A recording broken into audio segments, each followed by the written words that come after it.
Welcome back to the channel.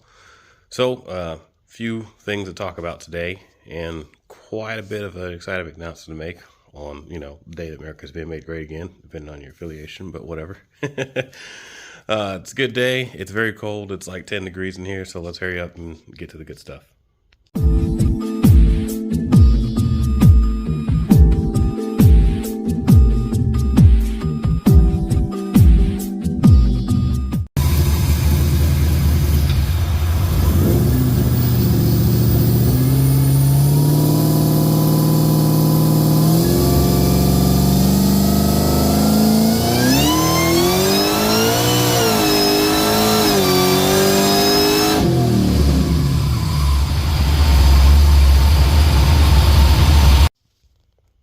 All right, guys, welcome back. So hopefully you enjoyed that little bit here. Let's talk about what we got planned and let's go from there. So up to this point, the project has kind of been penciled in more or less. Like, yeah, it's getting LS again. Yeah, it's going to be turbocharged. And yeah, it's going to be a 6-speed. But overall, for the completed vision of the car, outside of, wheels and what I wanted it to look like and rough power goal, I didn't really have a solid idea of what I wanted the car to be. So a lot of people that run this platform here and in the Australia, where it originated from, are usually either build one of two kinds of cars: burnout machines or drag cars. Because unfortunately, the GTO, or the Commodore VZ chassis, as some may know it, and I believe had a different name in Europe as well, wasn't known for its ability to fit big tires for road racing or drag racing for that matter, which is why my car has a mini tub kit.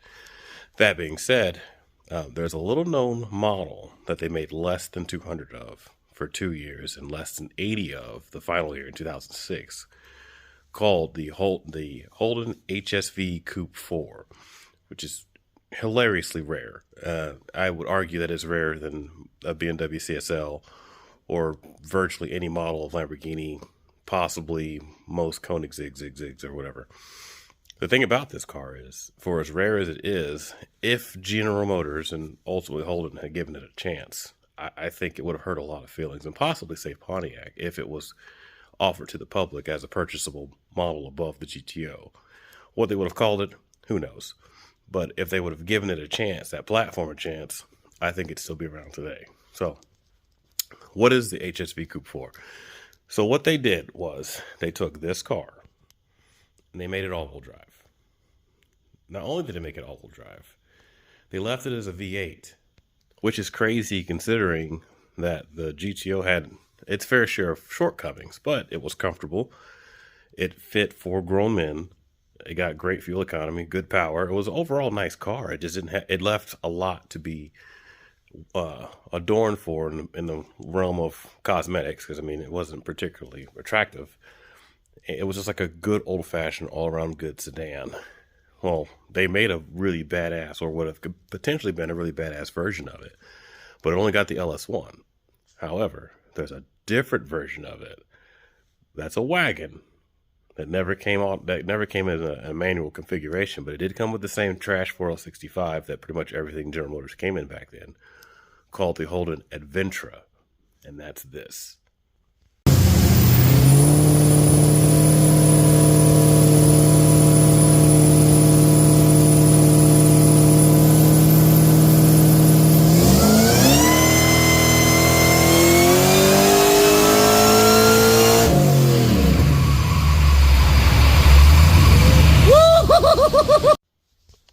So, last couple of days, I was going back and forth with a newfound friend of mine in Marketplace about, he has a GTO as well. He has the actual GTO as we know it here in the States. That's a road course car project. And he has a S1 Technologies sequential shifter that I'm going to purchase to put into this car. So that's another part of the update here. And we got on the topic of the VZ chassis or the GTO and, just different stuff that people are doing or have done with it. And I had mentioned that I was pretty sure they made an all-wheel drive version of the car, but I didn't know a whole lot about it. Well, between him and I, mostly him, and getting in touch with a few things, he found a kit built by an Australian company that allows you to make the Adventure a 6-speed. Why this is significant? Well, the Adventura, the GTO here in the States, the Holden Monaro, the Commodore, and I think it's got the something CVO. It was its name in Europe. All of these cars have the exact same chassis. The exact same chassis. We're talking Impreza wagon versus Impreza sedan versus two-door, same. And what's crazy is that the parts literally bolt up to the car. Now, for those of you who have never been a big fan of this platform, may have never known that. Well, I didn't know that. I didn't know the Adventure was even a thing until we stumbled upon a kit and started doing some more like reverse research to figure out why the kit existed or whatever. So talking to the owner of the company, Tony, who was telling me that the Adventures are all around pretty bulletproof, just like the GTO, in the sense that it had solid drivetrain. Granted, they got the 4L65 in all-wheel drive configuration. We only got it in rear-wheel drive in the GTO. It did make its way in the Trailblazer SS, I believe, and a few other cars here stateside, but not in like a car configuration as far as all-wheel drive's concerned.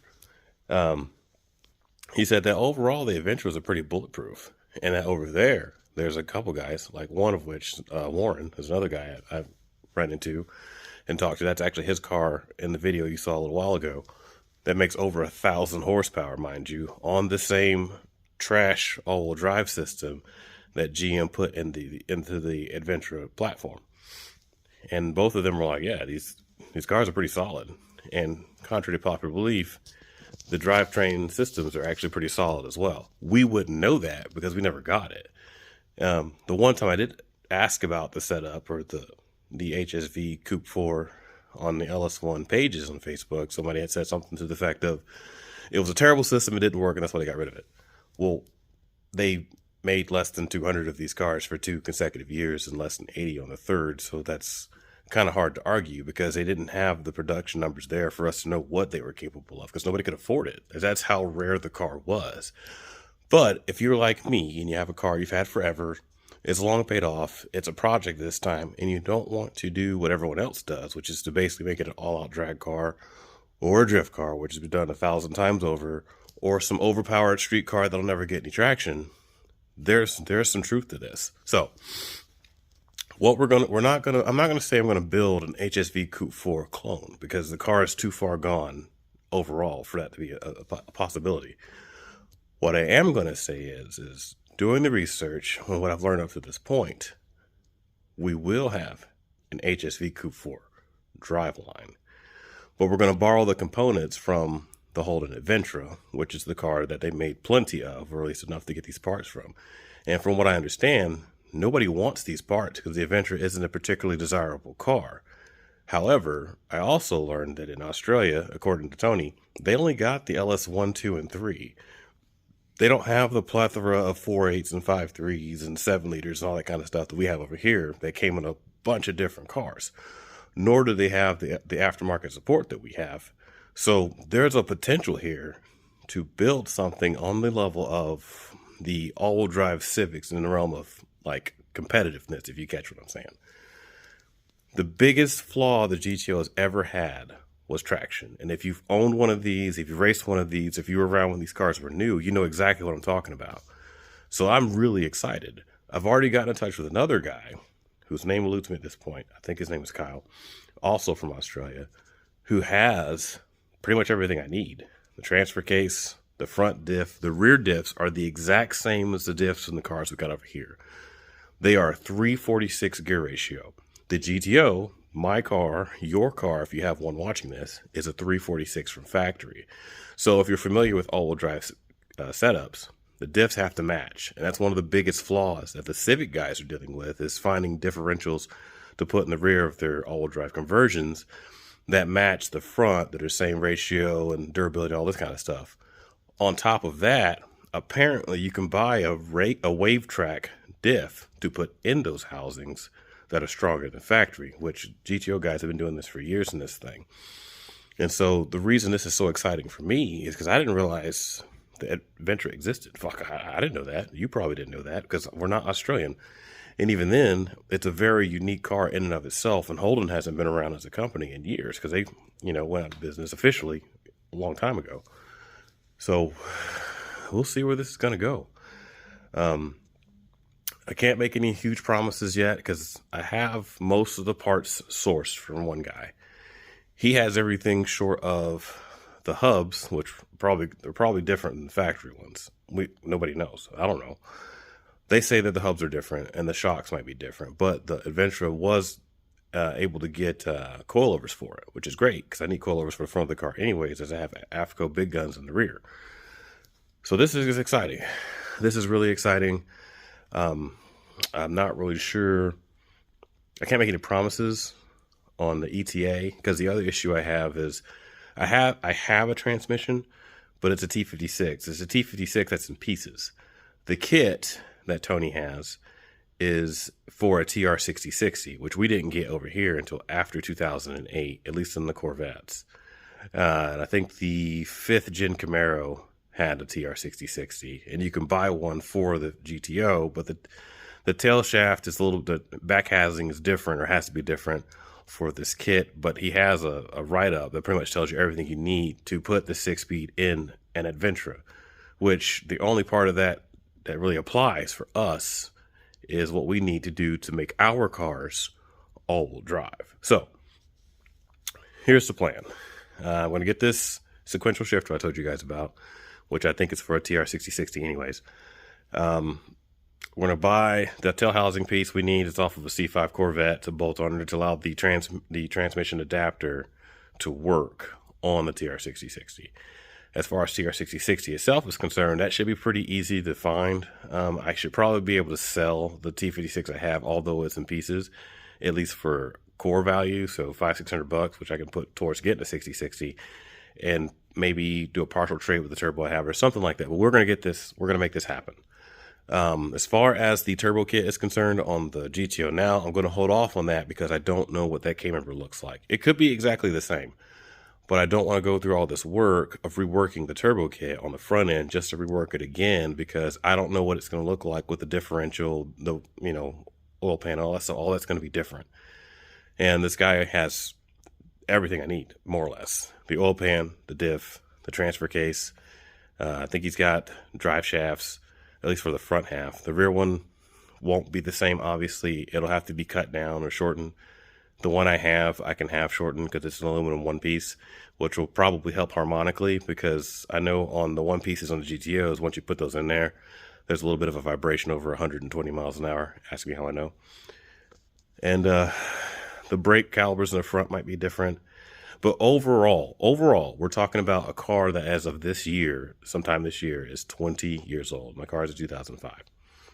The parts I am sourcing are off of 20-year-old cars, because the Adventure, at least in the VZ platform, was built from 2004 to 2006. They built a lot of them. So I should be able to source those parts I need fairly easily. But my biggest thing is sharing with you guys, especially those of you who own GTOs, what's possible. So with that being said, I mean, it's a lot. It's a lot. But I want you guys to understand, this is the beauty of projects and building stuff. And I'm not here to do just another run-of-the-mill LS, turbo GTO or whatever build. I want to bring forth a vision of my ideal GTO. And I remember seeing videos of the HSV Coupe 4 over the years, but I never really paid it much mind because nobody really talked about it. And at the time, I didn't care enough to really dig into it to figure out what was what. The other issue we're going to have is logistics, obviously, because the parts I'm going to need are relatively heavy, and there's going to be quite a few of them. Oil pan, not so much. K-member, not so much. The diff, the transfer cases might have a little weight to them. Axles will have a little weight to them.